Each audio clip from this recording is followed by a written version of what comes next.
জগৎ বিখ্যাত আল্লাহর ওয়ালি ছিলেন।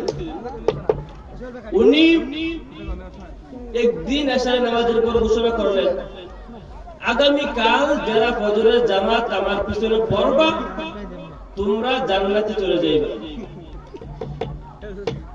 আল্লাহর ওয়ালি উসমান হারুনি রাহমাতুল্লাহি আলাইহি যখন ঘোষণা করলেন আগামী দিন ফজর নামাজ যে আমার পিছনে পড়বে জান্নাতে চলে যাইবা, উসমান হারুনের ঘোষণা শেষ। অনেকে ভাবতেছে আমি আমার সন্তানকে বলবো, সন্তান ভাবতেছে পিতাকে বলবো, বন্ধু ভাবতেছে বন্ধুকে বলবো। এরকম ভাবে ক্রমান্বয়ে সবাই একজন একজনকে বলার চিন্তা করতেছে। কিন্তু উসমান হারুন আবার ডাক দিয়ে কয়, মুসলিমরা শুনে রাখো, যদি তোমরা কেউ কাউকে বলছো, একজন যদি আরেকজনকে বলো, একজন যদি আরেকজনকে কথাটা বইলা দাও, তাহলে তুমি যাইবা জাহান্নামে। ঘোষণা শেষ, নামাজ শেষ, মুসল্লিরা যার বাড়িতে চলে গেল। সন্তান তার পিতার কাছে ঘুমায়, তার পিতাকে বলে না, পিতা সন্তানের কাছে ঘুমায়, সন্তানকে বলে না। যেই পিতা জীবন যৌবন কাটায় দেয় সন্তানের জন্য, সন্তানের জন্য তার জীবন যৌবন কাটিয়ে দেয়, যখন যুবক অবস্থায় একটা বিবাহ করলো, সারাটা জীবন একটা সন্তান হওয়ার পর সন্তানের পিছে নিজের জীবন যৌবন সবকিছু কাটায় দেয়, একটাবার নিজের কথা চিন্তা করে না, বারবার চিন্তা করে যদি আমি কিছু করি তাহলে এটা আমার সন্তান পাইবে, এজন্য চিন্তা করে সন্তানের জন্য নিজের জীবন যৌবন সবকিছু কাটায় দেয়। এই পিতা এত আদর করে সন্তানকে দোয়া করে,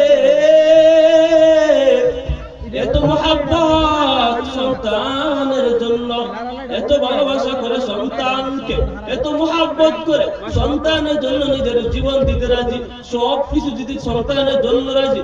কিন্তু উসমান হারুন যখন ঘোষণা করলেন, কেউ যদি কাউকে বলে দাও তাহলে তুমি যাইবা জাহান্নামে, এজন্য একজন আরেকজনকে বলে না, পিতা তার সন্তানকে একটাবারের জন্য বলে না, বন্ধু বন্ধুর জন্য জীবন যৌবন সবকিছু দিয়ে দিতে রাজি। বন্ধুকে বন্ধু এক জায়গায় একা একা ঘুরে যায় না, চলাফেরা করে না, এক জায়গায় যাইবে, বন্ধুকে না নিয়ে বন্ধু আরেক বন্ধু যায় না, এমন বন্ধু একজন আরেকজনের সাথে ঘুমায়, বন্ধু বন্ধুকে বলে না। চিন্তা করে যদি আমি বইলা দেই তাহলে আমাকে যাইতে হবে জাহান্নামে, আর যদি না বলি তাহলে আমি যাইব আল্লাহর তৈরি জান্নাতে। এত অপরাধ পাইবটা আমি করি, চিন্তা কইরা এই অভাবটা কইরা বন্ধু বন্ধুকে বলে না, বন্ধু বন্ধুর জন্য সবকিছু করতে রাজি। উসমান হারুনের ঘোষণা শেষ, বন্ধুকে বলতেও তো রাজি হয় না। ফজরের জামাতের সময় হয়ে গেছে, ফজরের সময় মসজিদ তো ভরছে, বারান্দা ভরছে, আশেপাশে এলাকার রাস্তাঘাট সবকিছু টাইট হয়ে গেছে, চতুর্দিকে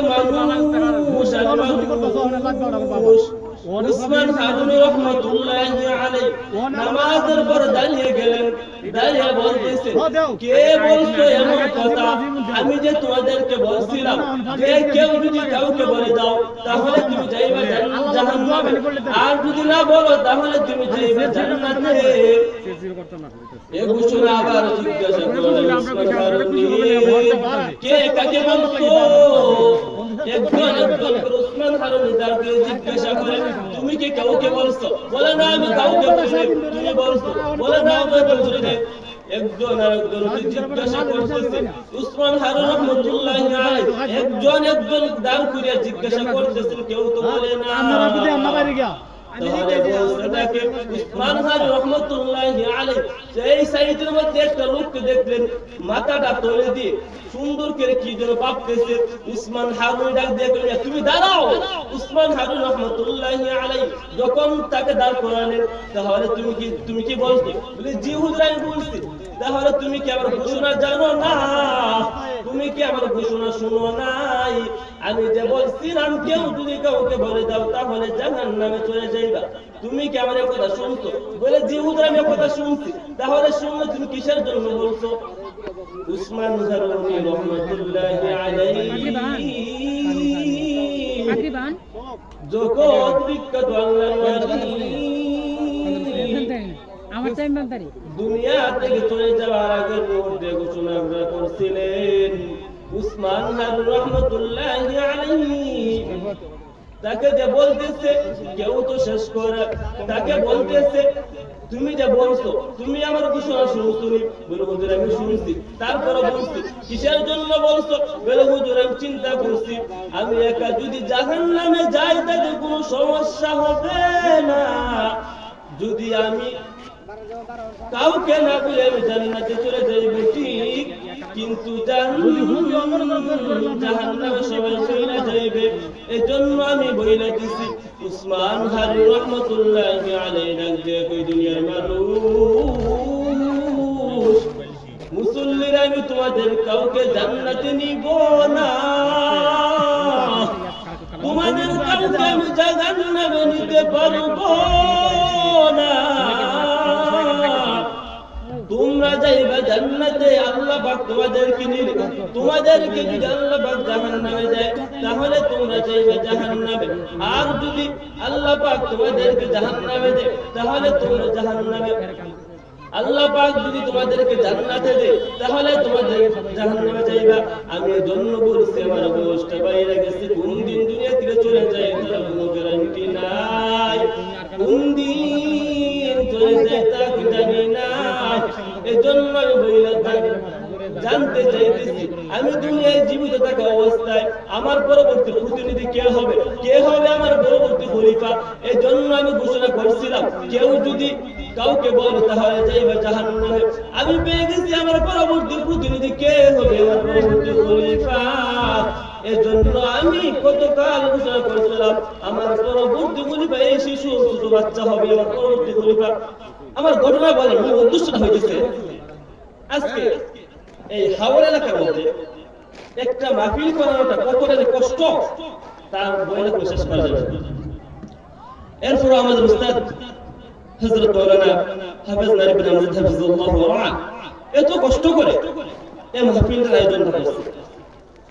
করার উদ্দেশ্যটা কি? এই যে আল্লাহ পাক বলেন ইয়া আইয়ুহাল্লাযীনা আমানু কু আনফুসাকুম ওয়া আহলিকুম নারা, নিজে জাহান্নামের আগুন থেকে বাঁচো এবং পরিবার পরিজন আহালদেরকে তোমরা বাঁচাও। এই জিনিসটা শুধু চিন্তা করবেন। আমরা আমাদের এলাকার মধ্যে যদি একটা মাহফিল করাই তাহলে কত মানুষ মাহফিলের মধ্যে আসবে, এসে দ্বীনের আলোচনা শুনবে, দ্বীনের কথাগুলো শুনবে। যদি একটা মানুষও আমল করে, একটা মানুষও যদি কথাগুলো শুনে আমল করে তাহলে মাহফিল সফল হয়ে যাবে।